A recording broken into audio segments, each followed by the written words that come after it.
We are also learning about the tragic deaths of dozens of migrants who drowned after their boat capsized in the Mediterranean.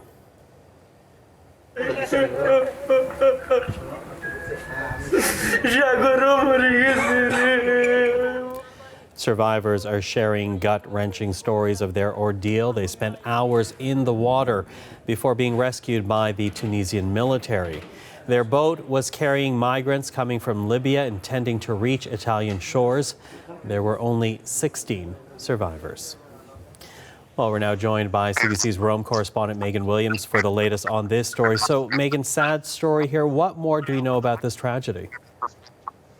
Well, Michael, as you say, the survivors were picked up by the Tunisian military, a naval ship that got a distress call from a fisher's boat that first tried to rescue the people.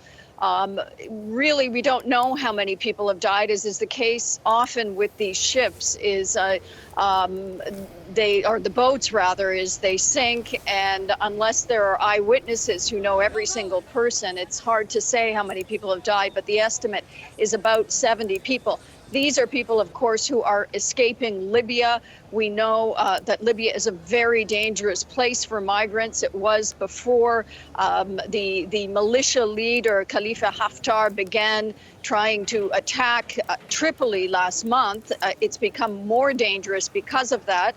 But migrants are often kidnapped, extorted, tortured, and they're desperate to get out of the country, whether there's a conflict there or not.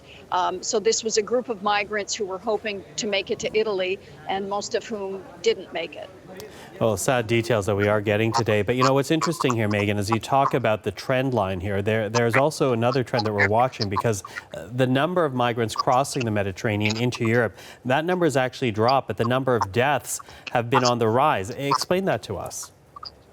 That's right, Michael. The percentage of deaths is on the rise in the sense that there are a lot fewer people coming. Two reasons for that. One is that Italy, with EU funding, has been supporting the Libyans from blocking migrants from leaving. Before, they used to be able to get into international waters where there were NGO ships or European patrol ships that would pick them up. That's not happening anymore. The Libyans are stopping those people who are trying to escape and bringing them back, often into the same camps that they were tortured and extorted from. So that's part of the story. The other part is that Italy now has a populist far-right government.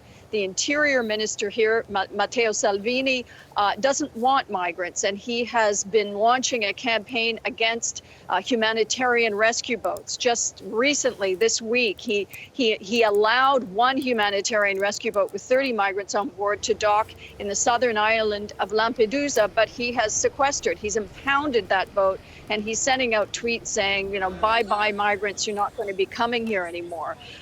So not as many people are crossing, but 1 in 3 people who do cross now are drowning. And that's because there's nobody at sea to rescue the boats who do slip through the Libyan patrols and get into open waters.